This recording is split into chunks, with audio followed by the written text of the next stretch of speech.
for your vote.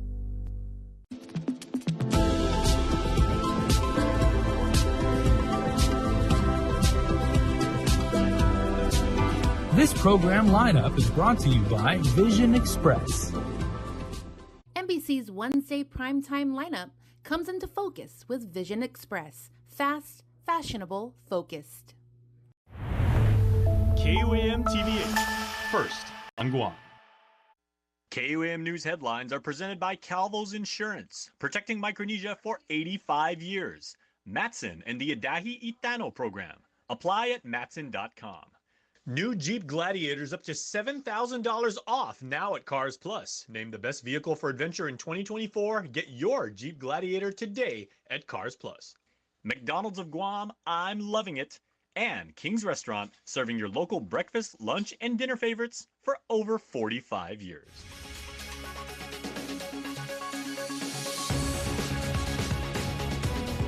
Ahead on KUAM News Primetime. Good intentions turned tragic after puppies dropped off at Gain drowned in the rain. Gain staff say sailors passing through Guam are responsible. I'm Matsuki Hirayama with the details.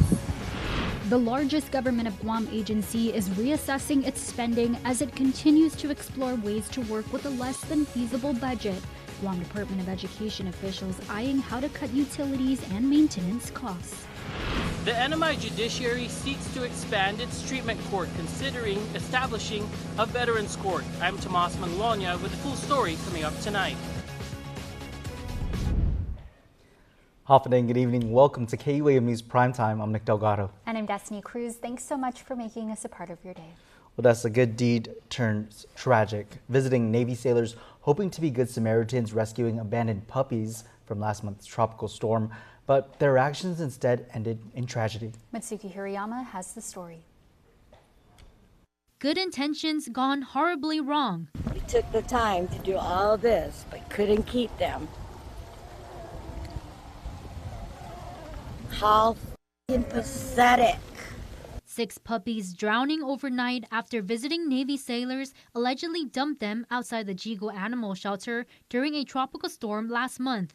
On the morning of September 10th, just before the island was put in Core 3, Guam Animals in Need employee Stephanie DeForge got a call for help from sailors staying at Hilton after they found abandoned puppies in the parking lot. We were in the middle of clearing the shelter, so we weren't able to take in any more animals for the day unless it was for your emergency euthanasia. We couldn't keep them here at the storm because we had no idea if we were going to have power, water, or anything post-storm. We didn't even know if staff would be able to make it here safely, and we didn't have any fosters to take unvaccinated, unmedicated animals into their homes. She says instead of bringing in the puppies during the day to be humanely euthanized, they abandoned them in a plastic tote container at their front gates after staff had gone home. Surveillance footage showing 3 individuals taking the time to set up a makeshift tent at night. The water levels were rising all night long, and there was nowhere for the puppies to lay down in there. Unfortunately, they basically, for 12 hours, were just forced to stand in the cold, loud winds. And leaving staff to find this tragic sight in the morning. Every one of them had crackling lungs. They were sick. Their temps were too low. They were in really, really rough shape when we found them, and they unfortunately did not make it. The sailors had posted on social media also asking the community for help, so the shelter knew who they were. Gain reached out to them but got no response. Then a formal complaint was made to the Navy and an investigation was conducted, but they were told nothing could be done as the Navy could not get the sailors' command to respond. KUAM also reached out to the Navy and Joint Region Marianas for comment. Meantime, DeForge leaves this message for the sailors. If you aren't going to take the responsibility for the animals you pick up from the street, leave them on the street, because they could have gone to higher water. They could have made the decision to go to higher ground. Matsuki Hirayama, KUAM News.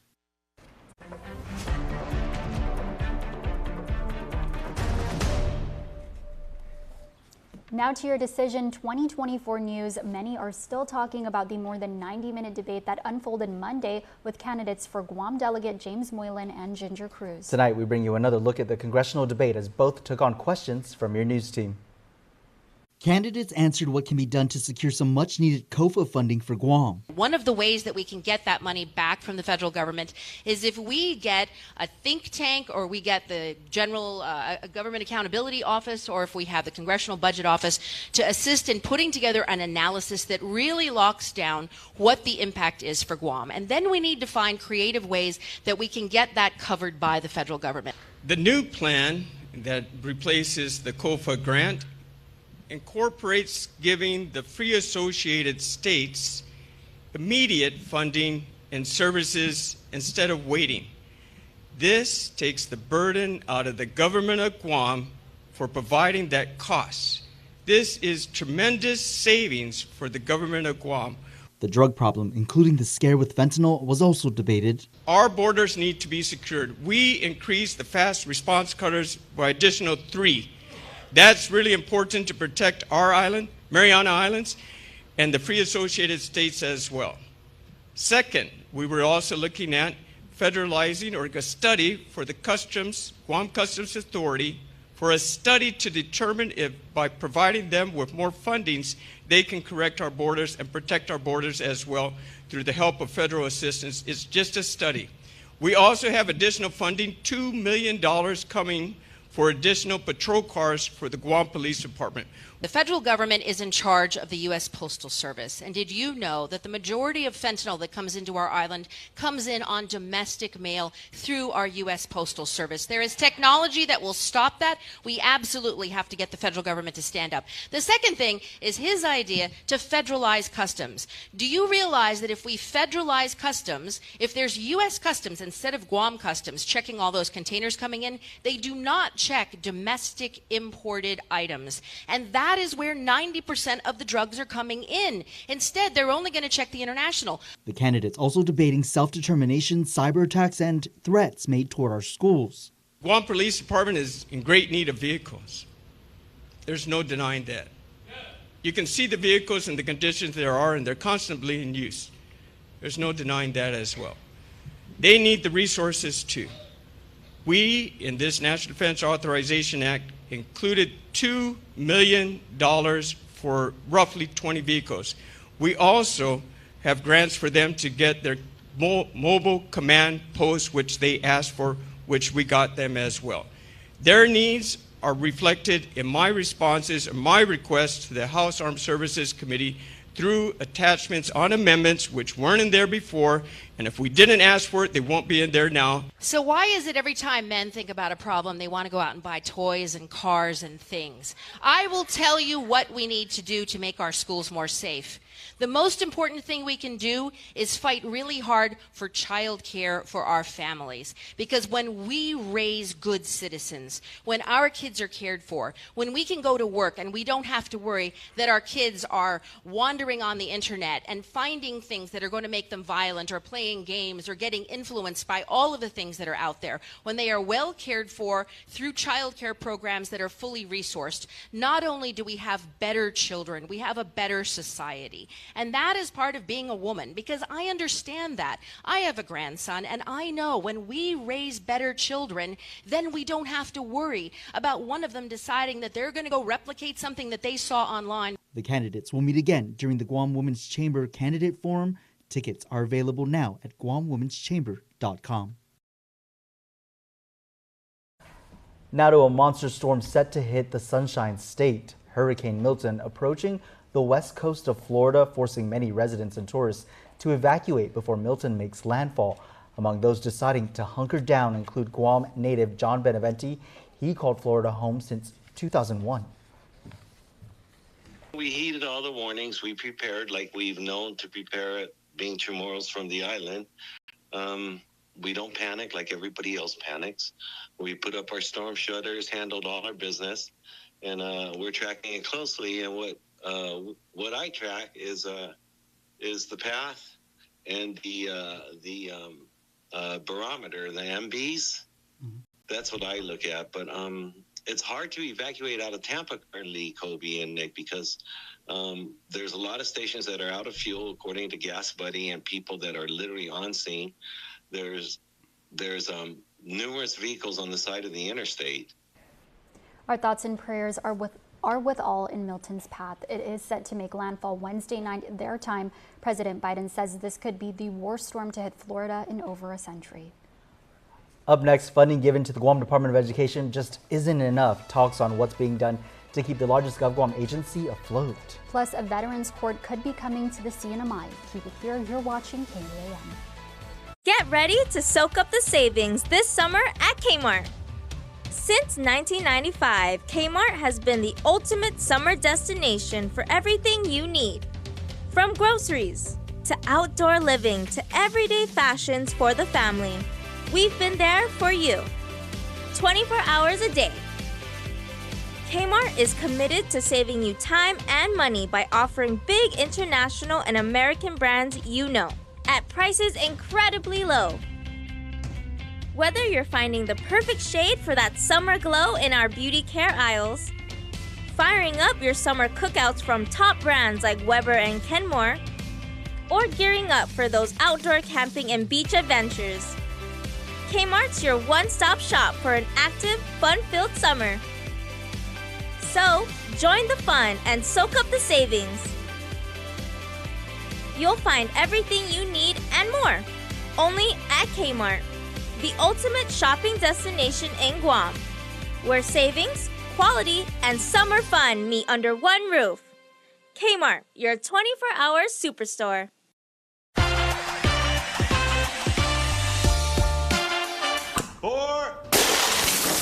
Hey, Devontae. Let me get a cantina chicken burrito in a bowl with that seasoned, slow-roasted chicken I like, please. You have a golf course in your house? I got a Taco Bell in my house, bro. Where did it go? Where did it go? Oh, there it is. Cheaters don't get chicken. Huh? Cheaters get no chicken. I won't give him any. NBC's Wednesday primetime lineup comes into focus with Vision Express. Fast, fashionable, focused. KUAM TV8, first on Guam. Welcome back to Primetime. Guam's Department of Education striving to make every dollar count as it faces a massive budget shortfall, Prompting education officials to discuss cuts and strategies to slash spending. As the Guam Department of Education faces a $47 million budget shortfall, they're looking at all the ways to work within their means, targeting facility operations first to trim spending. Guam DOE Superintendent Dr. Kenneth Swanson. Our power bill alone is in the neighborhood of $10 million a year. It's a staggering number, with even one vacant school raking in a hefty utility bill. Chief Brody is in 11 months the utility bill of $340,000, and that's without anybody using the campuses since last May. The discussion turning to right-sizing schools amid a shrunken student population. Guam Education Board Vice President Angel Sablan. The board still has to approve the closure of schools, and we're not going to do any closures until the superintendent and his staff conducts the assessments and the town meetings of all the stakeholders that he just mentioned a while ago, for every school that's being looked at for decommissioning. Sablan clarifying that no school closures have been authorized this year, but announcements will come in January 2025. The GEB also passing a resolution directing austerity measures for the superintendent in hiring, among other things. Meanwhile, Chief Brody Elementary School stakeholders are meeting to discuss the fate of students getting back into their home classrooms. Meantime, Inarahan Middle School will resume in-person learning tomorrow, October 10th. The Southern School was the last GDOE school to pass public health inspections. The CNMI Judiciary, meanwhile, looking into expanding its treatment court to address the growing needs of our island's veterans. Regional correspondent Tomas Manguetnia reports. So I would define treatment courts as a public health approach to justice reform, and it offers a personalized treatment service to the participant. The NMI Judiciary has developed its drug court and mental health court successfully, addressing the community's specific needs.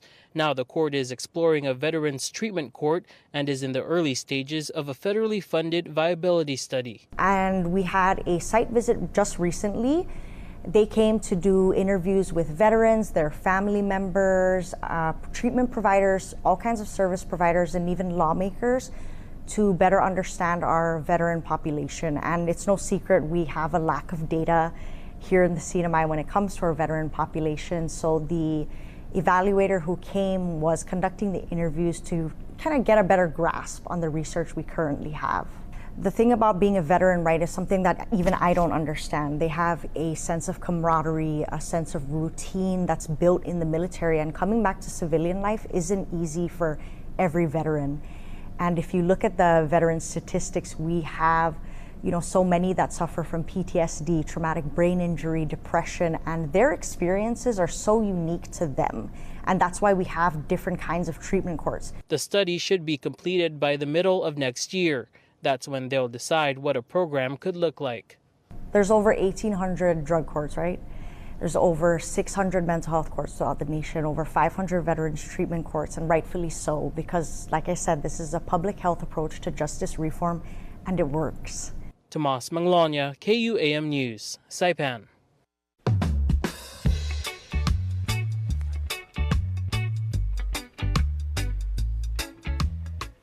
Now for a look at your world at home. Here's a view captured of Bird Island on Saipan.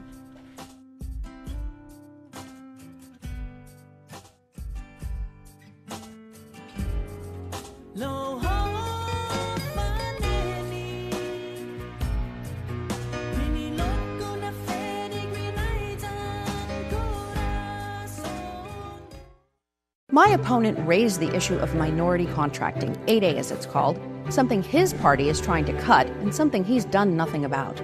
My view is it should be more about opportunity for every single person on Guam. A dad or a mom running a small business, trying to put their kids through college. Doesn't everyone deserve a shot? When one person rises, we all rise. I will work to expand hub zones, the most widely used preferential contracting on Guam. I'm Ginger Cruz, and I approve this ad. Something is calling, and I can't help it. That's not belong when there ain't no soul. Watch me as I go. This is my mood when I make a move. Watch me as I go. This is my mood when let's take a break. There's no use. My mood when I make a move. This is my mood when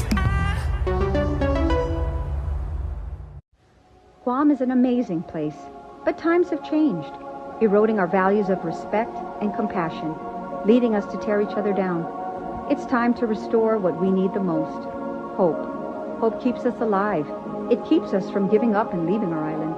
Hope helps restore our faith in one another. Shelley Calvo brings the type of hopeful leadership that understands that as we build a brand new hospital, it's equally important to build each other up. Shelley understands that strengthening our economy is only as good as strengthening the ties that bind our community.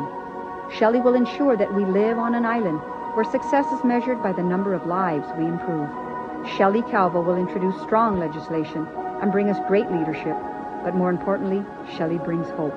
On November 5th, please vote Shelley Calvo for Senator, number 3 Republican. Hope has arrived. This is Shelley Calvo, and I approve this message.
cheese, pickles, onions on a sesame seed bun. 2 chicken patties, special sauce, lettuce, cheese, and pickles on a sesame seed bun.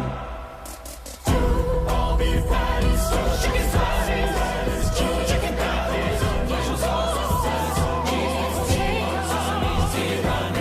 2 delicious patties, special sauce, lettuce, cheese, pickles, onions on a sesame seed bun. It's not a Big Mac. It's the Chicken Big Mac. Get it while you can. Don't need a work break, keep the smile on your face. The moments you can't replay, and I'll be around. Whoa. You can count on me. You can count on me for life.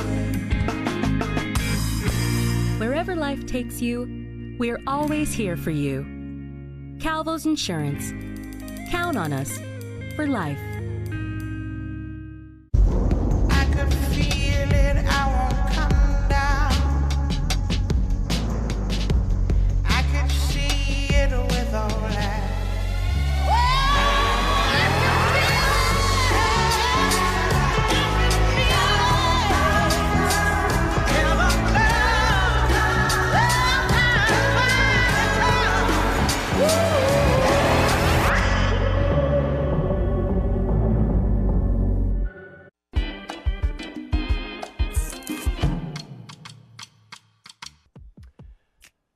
Land stewardship and water justice are the two themes for the Walk for Water. This wonderful event happens on Sunday, everybody. This is going to happen at the Texan Beach. Please make sure to show up at 8 a.m. because the walk begins at 9. Musical performances at 10. There are speakers, demonstrations, and musical performances all day long. Good event there. The Guam Women's Chamber of Commerce is presenting Seat at the Table, the Work-Life Balance Myth. This is former Senator Regine Biscoe-Lee speaking about this very topic. It's going to be held on the 11th at the Women's Business Center. You can register now at this link. And then the Autumn Festival is happening up in the CNMI. This starts on October 26th from 5 to 6 p.m. at Sugar King Park. Food stands, games, and a chance to win cool raffle prizes await you. That is today's News Bites for you.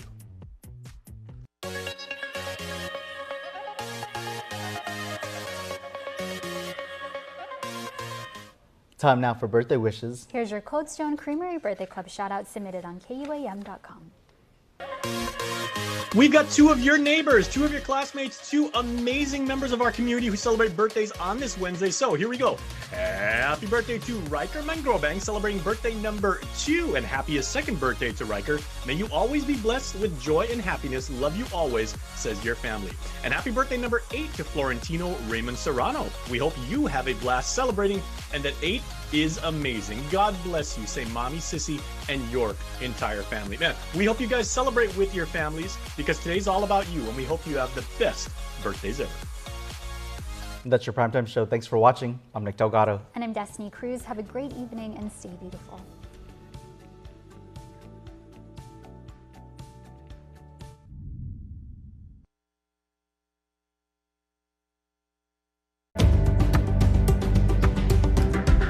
The Hub is brought to you by Docomo Pacific Business and Leo Palace Resort, Guam. Well, this week on The Hub, we have, let's see, 1, 2 newcomers and 3 incumbents here looking to lead in the 38th Guam Legislature. All you have to do to get involved is register and show up to the polls on November 5th. Your livelihood depends on it, period. Hafa and welcome to The Hub. I'm Nick Delgado. 25 candidates are running to be your senator in the 38th Guam Legislature. Only 15 will make it to lead. This week we've got on the Democrat ballot incumbent Sabina Perez. And under the Republican ballot, we have incumbents Frank Blas Jr. and Chris Duenas, along with newcomers Sean Gumatautau and William Payne. Hafa Day candidates. Hafa Day. So let's get to it. For the first round, each candidate here gets 60 seconds to speak to you, the voters. Tell them a little bit about each of you. But first, a pair of unsolved homicides could be added to the list of cold cases filed with the Guam Police Department. Both cases unfolding just last month. One man was found dead in a burning home in Dededo. Days later, another man is found dead in Jigo. Authorities confirming both homicide investigations, but remain tight-lipped over whether we should be concerned if a killer is on the loose. Is it about protecting the integrity of the investigation or a complete lack of transparency? So candidates, in 10 seconds, I just want to get your quick thoughts on this and I'll let you decide who goes first. I think I can go first with regard to the investigations. When you've got homicides so close together, it takes a lot of resources. And so you've got to give the police department enough time to be able to muster the resources to be able to investigate them properly. Thank you, Senator. Senator Duenas? Yeah, I also believe that, we're just really in a time, unfortunately, where crime is just so rampant right now. Resources are stretched extremely. Of course, these have to be the top priorities because, homicides is something that affects our families, and we got to get justice for those families. And so put the emphasis there, but we're really stretched thin right now with the opioid epidemic. All right, Mr. P. With the homicides investigations, I feel that our police force or detectives lack the total experience because they're pretty young and pretty new to the police system. We need help from the Justice Department. They should get help. They should get help and bring them in here so that our force can have the proper training and techniques to work on. Thank you. Thank you. Candidate Gumatato. It's absolutely about time. I mean, with every minute and every hour that they're not able to get who might be responsible for this is another minute or a series of times where they're really, the whole community is just wondering what is going to happen next. So we just got to allow GPD to do their job and work with all the rest of the law enforcement to make it so. Okay. Senator? I agree with my colleagues that there's perhaps a lapse in resources, especially with the medical examiner not being here, as well as, I mean, if there is a true concern about, whether there's issues, there's also, we can do an audit. There's also the option for audits. All great suggestions and options. Thank you so much, candidates, for your responses. So that's our icebreaker round. Now to the introduction. Again, each of you getting 60 seconds here to talk to the viewers. And we'll start with Senator Duenas. 60 seconds on the clock. You can look into the camera right over here. Thank you very much, Nick. And Hafa Day to the people of Guam. For 16 years, I served in the private sector, and now I've put in 22 years serving the people of Guam as a senator and a director in various departments. I guess I'm an old man, getting up there in age anyways. It's been my honor and my privilege really to serve in the private sector and understand what makes Guam work. Businesses, making sure that we can bring in tax revenue, and then working in our government to try to make sure that there's accountability and efficiency, and also making sure that we protect our island. Legislation I've introduced, like the Invasive Species Council, the $20 million returned to the Department of Education to make sure that the pay raises that were given, then we put the money back to make sure that we could fix our schools and maintain our schools. Expanding affordable housing opportunities for the people of Guam through signature legislation, bringing in new technology. These are just a few things that I've done, and I'm asking you now if you would continue to allow me to serve you in the 38th Guam legislature. I'm Chris Duenas, and I'm number 8 on the Republican side of the ballot. Thank you, Senator. Candidate Payne. Buenas, todo hamdu, toto Guam. I spent 32 years of my life in the federal system. I'm a federal retiree. I'm asking all the federal retirees and the federal workers, employees, please give me a vote to serve you and to serve the island. I have gained all this experience through all these years. I have helped build Guam Major League. We started Guam National Golf Federation, and I'm a totally community-oriented person. Please, if elected, I would help restore or introduce legislation, transparency, and accountability to the government. We need to protect our assets, and as we move ahead, we need to protect what's left for the next generations. Thank you. I am Bill Payne, number 12 on the Republican ballot. Dismarcy. Thank you. Candidate Gumatato. Well, first off, thank you, KUAM, for the opportunity to be here. I'm bringing to this particular race 13 years of broadcast television experience, a majority of it right here on the set here at KUAM. Secondly, it's my 10 years of senior level government experience from the Office of the Governor of Guam to the Judiciary of Guam. And then probably most importantly is my now just a couple of months ago, 12 years of small business experience to a branch that really we need to be able to help and create common sense legislation that'll serve not just one group, but all of the people of Guam. So I'm really excited about this opportunity to be with you all and share my ideas today. Thank you. Senator Perez. Hafa Day. My name is Sabina Perez from Malingoza Cabeza. I'm an incumbent senator since the 35th Guam legislature, where I passed over 40 laws to protect the health of our people and environment, to increase transparency and accountability in how the government spends vital taxpayers' dollars through procurement reform. I expanded ethics training for all government employees, as well as modernize our animal welfare law through the PAWS Act, as well as address the vape epidemic amongst our youth, amongst other things. I am committed to using my diverse experience as a medical technologist, diabetes researcher, science teacher, and now senator to strengthen our economy, address the high cost of living, increase childhood literacy, workforce development, affordable housing, food security, amongst many other things. I humbly ask for your support. Please vote Sabina Perez number 10 on the Democratic ticket to Duasmasi. Thank you. Senator Blas. Well, thank you, Nick, and thank you to KUAM for giving us the opportunity to be here. Half a day. My name is Frank Blas Jr., currently senator with the 37th Guam legislature. Spent most of my life in public service, helping the people of Guam in many aspects. Started off as a law enforcement officer with the Guam Police Department, also served as an adjunct professor with GCC, and then as the Homeland Security Advisor for Guam prior to becoming a senator. I also have delved into the private sector as an insurance salesman and broker, as well as president of our family company.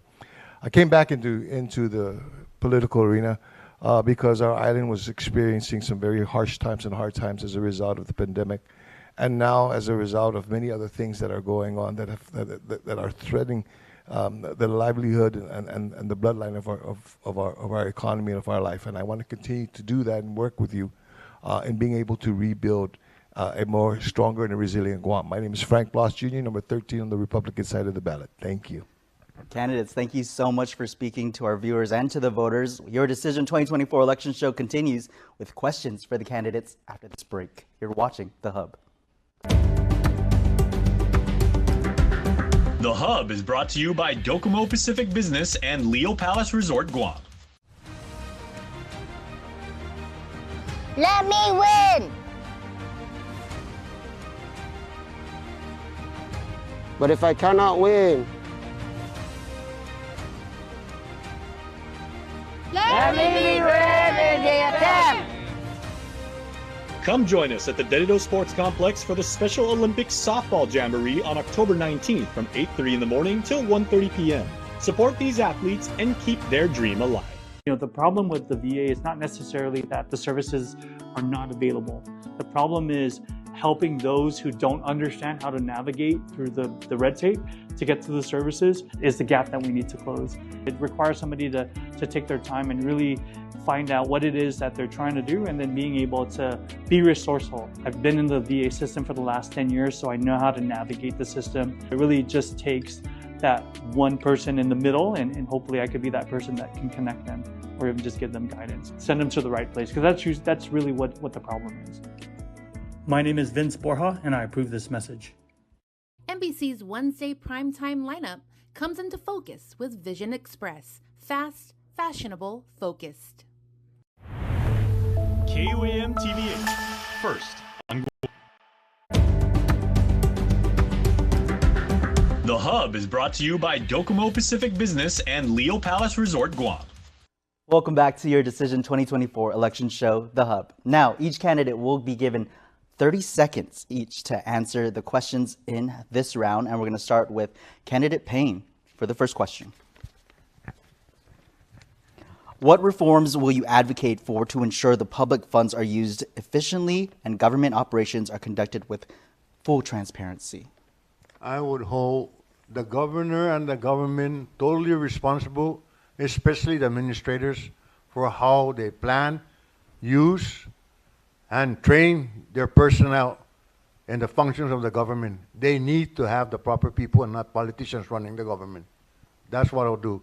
I'll support audits and hearings. Thank you. Thank you. Candidate Gumatauto. I think what it has to start with is really, it has to go right back to the agencies, and they have to be accountable for first. And there's staffing and everyone. It is training, but it's also incumbent on every one of them to speak up to their directors and say, hey, this is what we need to do. In terms of the reforms, it could be maybe a lessening of days. it forces everyone to go down a road of paying attention to when certain things are due, or maybe when hearings are done. So maybe it could be a reduction in days. Okay. Senator? Yes, thank you for the question. I've passed several legislation to do just that. So increasing transparency in our laws and accountability in our laws when it comes to procurement. So there, for instance, the disclosure law, before it didn't have anything about conflict of interest, and now it does. And so we want to make sure that those laws are actually implemented to its fullest. And I do want to basically advocate for audits as well to ensure these procurement laws are being followed. The other thing that's really needed in procurement is training. And so that's something we need to follow through with. So, Masi. Thank you. Senator Blas? No, thank you. You know, I very simply, what you want to be able to do as taxpayers is know where your money is being spent and how it's being spent. And so one of the things that I've always advocated for, and I will continue to advocate, you know, I've had legislation, hasn't been heard on the floor yet, to be able to provide performance measures within the agencies. You know, how is your money being spent? How are you going to spend it? And what kind of measures, what are those milestones that we can anticipate that we're going to be able to gain as a result of spending your tax money? All right. Senator Duenas? You know, expanding on what Senator Blas was saying, I completely agree with that. Performance-based budgeting. You know, performance-based budgeting basically in a lot of ways says you're the agency, you start with zero. Work from there and tell us why you need the resources to run and do your function and provide for your mandate.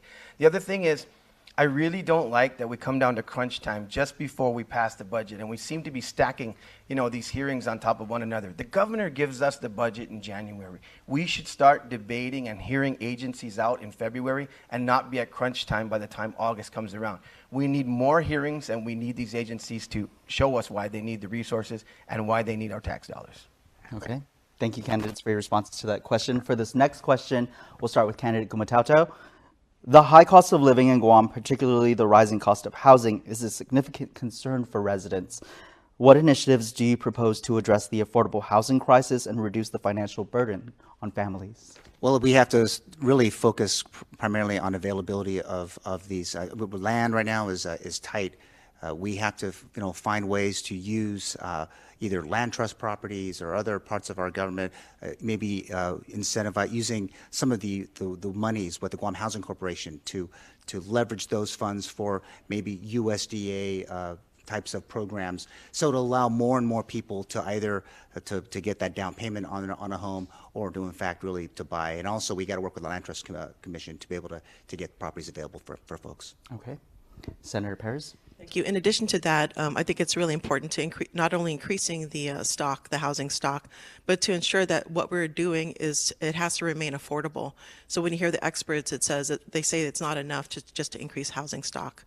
The way we can do that is to look for, federal assistance, working with our nonprofit partners to build these units that can remain affordable.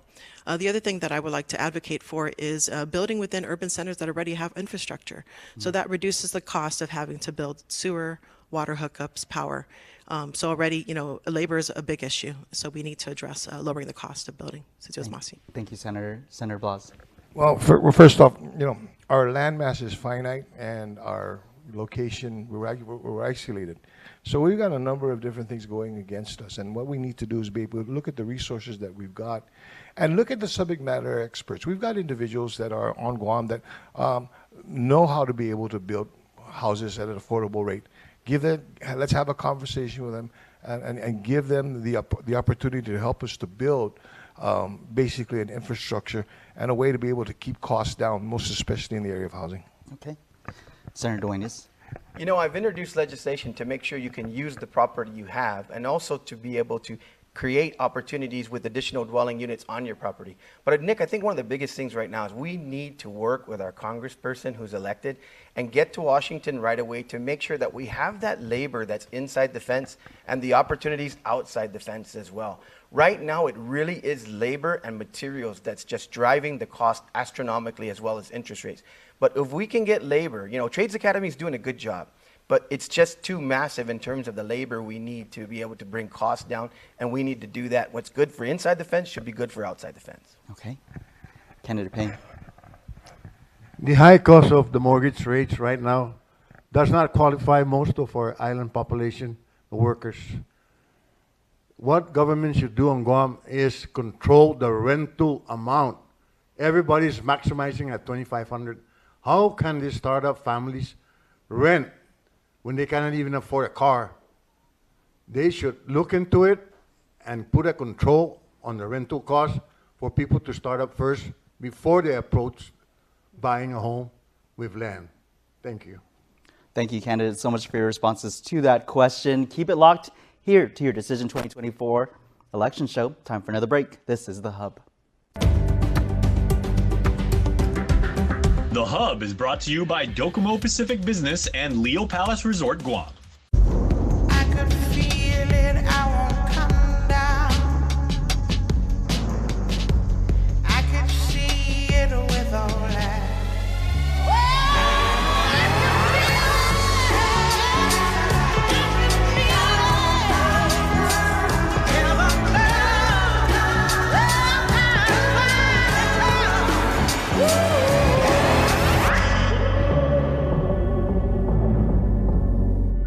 Guam's auto appearance specialist, Elegant Reflections, has been providing the automotive industry with professional detailing and car care products at its highest quality, from complete detailing, full interior detailing, exterior detailing, headlamp restoration, hand washing, seat and carpet shampoo, engine degreasing, undercarriage cleaning, paint sealant, fabric protection, paint oxidation removal, and so much more. Visit us at our new location. Call 646-5555 for an appointment. Elegant Reflections, Guam's auto appearance specialist, over 20 years of experience.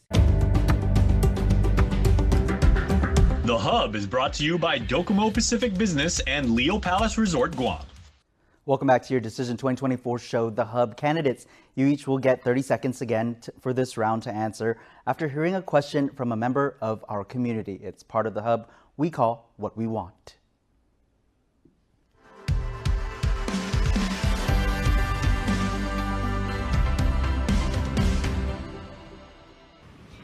Probably stiffer penalties for these kids who think doing all these threats are funny.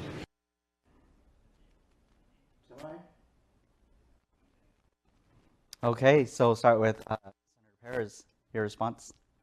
I think it has to be a comprehensive approach to children that are doing threats. For one thing, what I've learned in college is that before a youth enters middle school, they've already seen 7,000 deaths on social media, and so we really have to, really inculcate our children, the values. We have to teach the values of our children about, the importance of protecting our community and the impact that they have. And so I think it really begins with education within the family, within our community. As far as stiffer fines, I think that's something that we need to discuss as a policy. Thank you. Senator Blas? Well, even with the rise of technology, one of the things that has not risen and has continued to be a mainstay is basically the responsibility of parents. And, the stiffer penalties, it's one thing to be able to say, okay, the child's going to go off to DYA and do it. But what was the parent's role and the responsibility or the lack of for them to go down that road? And I think that one of the things we need to look at is basically stiffen the penalties against, for parents who don't heed their responsibilities to be parents. Senator Duenas, thank you. Nick, it starts at home, but your kids spend most of their time in schools. When I was a director of youth affairs, we had the Youth Crime Watch. I'm not sure if it's still active. I know that the DARE program has now come back into our schools.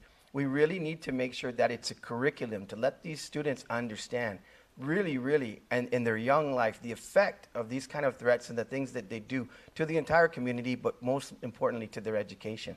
I think the other part really comes down to if the fines get increased, you know what? Those kids probably aren't going to have the money. The parents are going to be paying those fines. So it might not be a bad idea, and they'll probably have to work it off with their parents. So fines might be a great idea. Thank you. Thank you. Candidate Payne. The discipline for the children starts at home. The parents have to take up their roles and apply the discipline necessary to make the kids understand what's good and what's wrong. We cannot keep condoning, yes, son, yes, daughter, I will get this for you. Make them earn it. Make them realize what's wrong and what's right. Start at home. Punishment may not be the true end results of what you want to teach to them. Punishment is not a good way of doing it. Thank you. Candidate Kuntata. I think it should be a collaborative effort between the judiciary of Guam, the Guam legislature, but I believe that there should be an increase in the fines, especially in crimes versus the community. We're seeing a lot more of those are happening, and a lot more parents are not being held accountable for some of these acts against a school grounds, a bus stop, could be a library, but there should be an increase in the fines under that particular statute. Okay. Candidates, thank you so much for your response to that community question. Let's hear from another voter.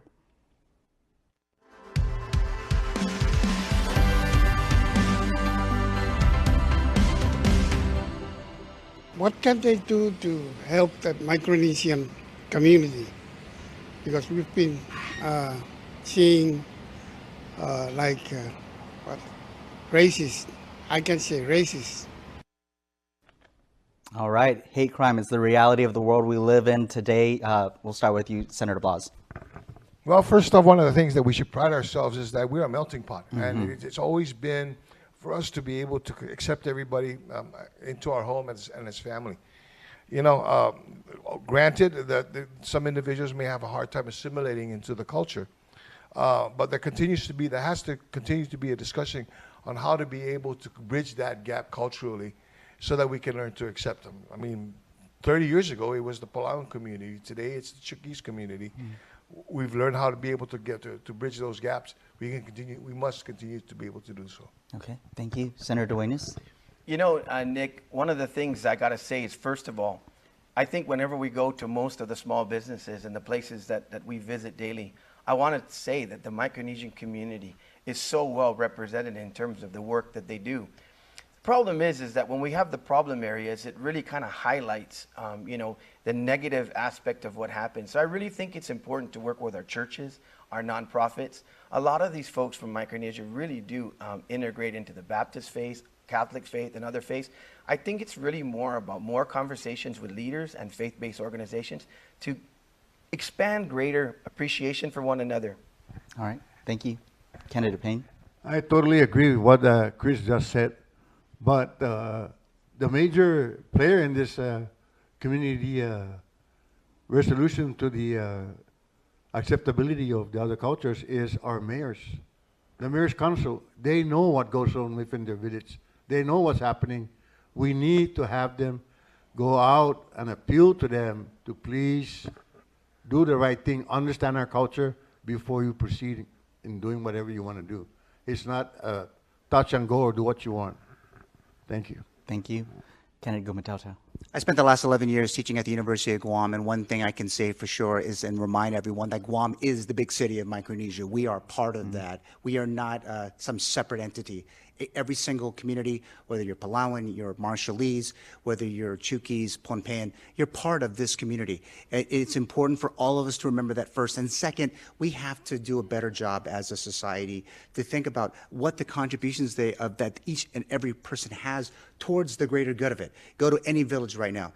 It could be your mayors, could be your churches, but they're contributing in great numbers. We just have to remind each other of that. Okay, thank you. Senator Paris. Yeah, I think it's very important to have language access programs within our agencies so that they have access to resources. I think also, again, inculcating that value of respect and especially appreciation of our diversity. I mean, if anybody's experienced FestPac, that was such a beautiful event. We got to see the culture, the richness of cultures, and I think that's what I would like to reinvigorate here on our island. All right, candidates, thank you so much for your response to that community question. Now to another question from a voter.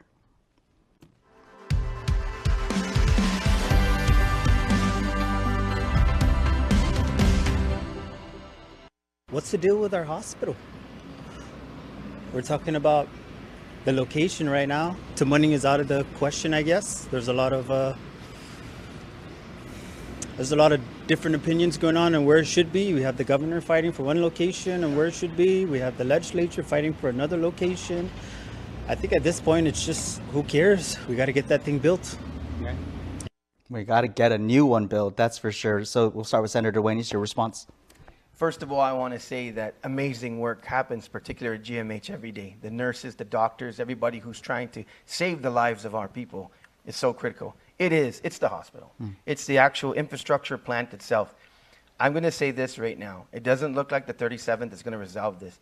Anyone who gets reelected in the 38th Guam legislature, this has to be a top priority. Lock yourself in the room with the governor and don't come out, legislature and governor, until you figure this out, because it would be a disservice to continue this. This has to be resolved in the next year or so we can get that hospital built. Thank you. Candidate Payne. My take on it is fix the hospital. Stop playing games. You're playing with people's life when you do that. Fix the hospital so that our people can be treated properly and recover from their illnesses. Building the hospital is down the road. Work on it. We need to build a hospital, but work on it. Fix the hospital first and most. That's it. Thank you. Candidate Gumatauto. We have to fund and support the GMH sustainability plan. You have to go and to public health in Manila, a historic building that needs to be renovated right now so that it will allow more and more services to our people. And then we need to build a hospital in Tamuning. It absolutely is critical. The amount of infrastructure that's been put in that area for the last 40 years, we need to continue to look at ways to make that footprint maybe a little smaller, but we need to do a lot more with what we have. And yes, fix GMH right now. Thank you. Senator Paris. Yeah, the way I see it, there's two possible solutions. One is, working with government lands, and that requires a lot of the legislative consent. And what really that entails is open dialogue. Let's put everything on the table. Let's discuss it. I think that's what the legislature has been asking for. The other angle is, of course, the private approach, which is, I believe, what we hear is happening, purchase of private land. But still, the funding, if it's going to involve taxpayers' money, the legislature is still involved. So, it's a matter of open dialogue and getting to a solution. Okay. I've always taken, and I continue to take the position, before you wanted to decide of where the hospital is going to build, what kind of hospital you're going to be built. You're going to build. Fix your infrastructure right now. Because if you don't fix the infrastructure right now, what kind of infrastructure are you going to place into a new facility? The southern residents, they still have time and distance tyrannies in being able to get services and get up to the hospital. The hospital itself, patients have to bring their own linens. You've got workers, you've got nurses and doctors up there that are doing the best with what they have. Fix the infrastructure, fix what you've got before you decide on where you want to build next. Yeah, it's more than just the people that deserve it. It's also the workers. You're all right. Thank you so much for your responses, candidates. Let's keep the energy up and the questions coming. These candidates get a final round here on The Hub when we return. The Hub is brought to you by Docomo Pacific Business and Leo Palace Resort Guam. Want a real taste of New York? The classic New York-style pizza offers a big, bold taste that's a Guam favorite. It's handmade with 16 inches of foldable crust, a sweet marinara sauce, and your favorite topping. And at 30% larger than our large, classic New York pizza is only $12.99 for carryout. Bring together your family and friends for a classic New York pizza party. Each pizza is just $12.99 for carryout. Classic New York-style pizza, so close you can taste it. Only at your Island Pizza Hut. The Hub is brought to you by Docomo Pacific Business and Leo Palace Resort Guam. Elected to make and change laws that govern what you do. This is your Decision 2024 election show, The Hub. Now, candidates, it's your time to shine. You each will now get a final 60 seconds here on The Hub to speak to the voters. So make it count, and we'll start with candidate Payne. The people of Guam, my fellow brothers and sisters, please, I need your vote to try and help you. I'm not a businessman. Nobody sponsors me. I will do everything I can for the good of the people that we can all be proud of to preserve our culture. Ikuturan samoru ta proteyi itaw ta potato do basta niman kumbalatsi ito to sa nizung dale amdu antay mamalo midung. Thank you, Candidate Gumatauto. Well, first off, thank you, KUAM, for this great opportunity to be able to speak to everyone. Economic development, crime reduction, elderly services, and focusing on the family, that's what I'm all about, the priorities. And this program does not, we didn't have enough time to be able to share our ideas, but I do have a website at seangumatauto.com that you can read more about what my priorities and a little bit more of a deep dive into them. but I'm here to serve this community. I'm bringing experience to this particular role, to a third branch of government, and really excited about that opportunity. So I'm going to ask you all for your vote. I'm number 7 on the Republican side of the ballot. I'm Sean Gumatautau, and thank you again, KUAM, for this great opportunity. Thank you. Senator Perez. Hafa Day, my name is Sabina Perez. This election, I humbly ask for your support to continue to build upon the work of sustainability through economic development that integrates environmental protections, community development, and expanding our education to support these initiatives. I am committed to practice or use my tool belts, whatever's in my tool belt, which includes my experience as a medical technologist, science teacher, diabetes researcher, and now a senator, to address many of the issues that challenge our community today through a holistic approach. I humbly ask for your support to create a sustainable future for Guam.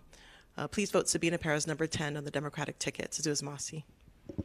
Thank you. Senator Blas. No, first off, Nick, thank you to you and to KUAM for giving us this opportunity. And for the people of Guam, thank you very much for taking the opportunity and the time to be able to watch us present our platform and who we are to you.